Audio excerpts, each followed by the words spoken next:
Hello, I'm Alison Faulkner, Director of New Initiatives at the National Trust for Canada. I'm here with my colleague Nancy Wright, who is a fundraising advisor for the National Trust. We're pleased to present today's webinar, Building a Successful Fundraising Plan for Your Historic Place, Setting Smart Goals and Choosing the Right Strategies. This webinar is the second of a three-part series that will help you chart a course for success as you build and implement your fundraising plan. It's one of many Regeneration Works learning events funded in part by the Government of Canada. Today, donors have many causes they may choose to support. In the heritage sector, we're up against high-profile charities in education, the arts, healthcare, and an array of social services. Often these organizations have fundraising programs that are well-staffed and resourced. It can be daunting to compete with them, but we can compete if we choose the right strategies, use our resources effectively, and set a course for success. That's what a fundraising plan can do for you. In this webinar, we'll talk about what SMART goals are and discuss choosing strategies that play to your strengths.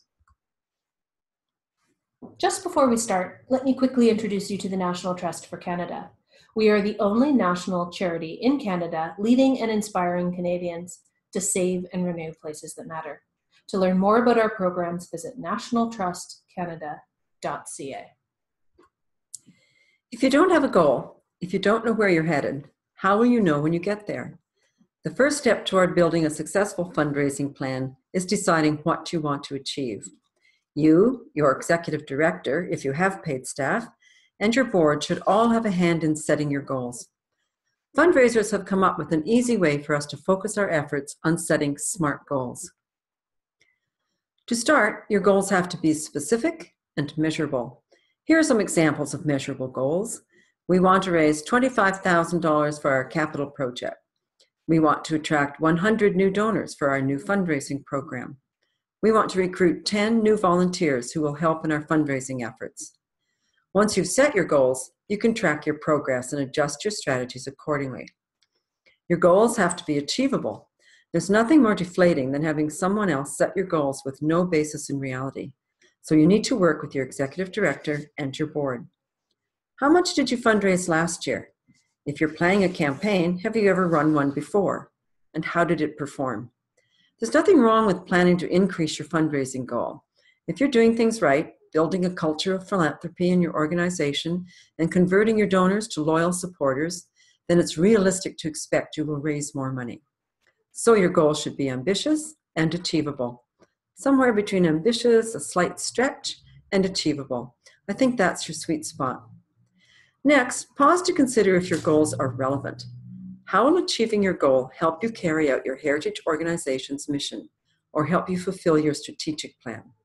It's fine to want to raise $1 million, but you should know not only if that's possible, but why that funding is needed and how it will be used. And finally, your plan should be time-bound. In other words, you'd have a start date and an end date. If it's a crowdfunding campaign, this would be weeks. If it's a campaign specific to a project, it might be months or 1 or more years. And if it's your organization's fundraising plan, it could be multiple years to dovetail with your strategic plan.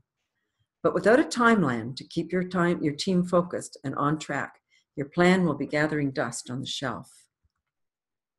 In the first webinar in this series, we talked about doing a realistic assessment of the resources and tools you have at your disposal to implement a successful fundraising plan. So now, match those resources to strategies that play to your strengths. Let's look at a few strategies and what resources it would take to make them work for you. For major gifts, you'll need people in your organization with good connections and access to networks in your community. You'll need material that make a compelling case for why donors should support your historic place and a strategy for how you'll recognize their gifts. And you'll need time. A major gift ask has to be well thought out, tailored to the donor, and only happens after a process of relationship building that connects the donor to your organization or project.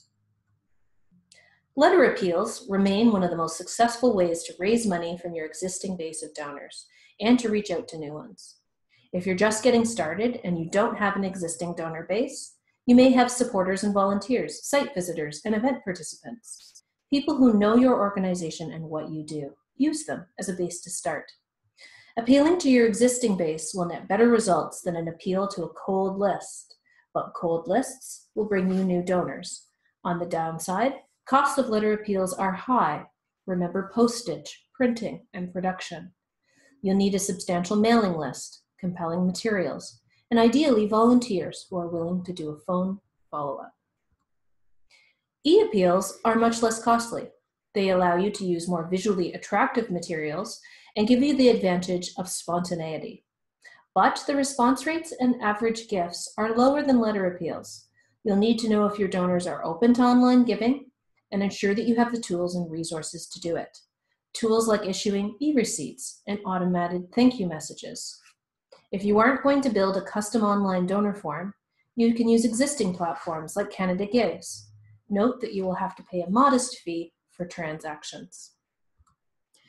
Events are a great way to raise funds and awareness for your organization or your historic place, but it's an all hands-on-deck strategy, and they can put a lot of stress on your staff and volunteers. Costs and risks are high. You will need a creative theme, a good volunteer base, and people with connections in your business community who are willing to canvass for sponsorships and gifts in kind. This is Whiskey Business, an annual event the Diefenbacher Museum, an historic place near Ottawa, uses to build its sponsor base. The venue is very small, so the main revenue source comes from sponsorships. The museum is working to build its sponsorship base to support its exhibits and programming, and this event is a great way to introduce new sponsors to the opportunities the museum has to offer. Peer-to-peer fundraising, like community walks or runs, or challenges like Movember, will help you reach new audiences, achieve broad public awareness, and empower others to fundraise for you. If you can receive donations online, if you have community groups who are willing to support you, and you have the capacity to train and manage volunteer fundraisers, it can work for you too. Crowdfunding is a great way to expand your social media network, reach new audiences, generate excitement about your heritage project, and raise your profile. But too often, organizations fail to realize the amount of work that goes into a successful crowdfunding campaign. It isn't just a matter of posting your project and waiting for the money to flow in.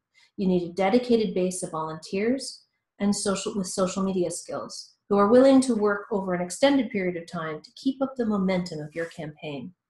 If you want to see some examples of great crowdfunding campaigns in action, check out thisplacematters.ca, the site that hosts the National Trust crowdfunding competitions. The participating heritage projects are still listed there for you to explore. Thank you for tuning into our webinar. We hope we got you thinking about setting SMART goals for your fundraising plan, as well as choosing strategies that are a good fit for your resources and capacity. Be sure to check out the other webinar in this series for more topics on building a successful fundraising plan. Looking for more? Enjoy the many tip sheets, blogs, case studies, and learning events available at regenerationworks.ca.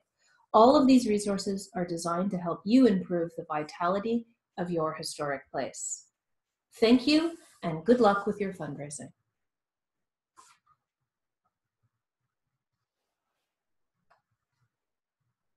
Good. Yep, and thanks for the end of section 2, getting ready to fundraise. There you go.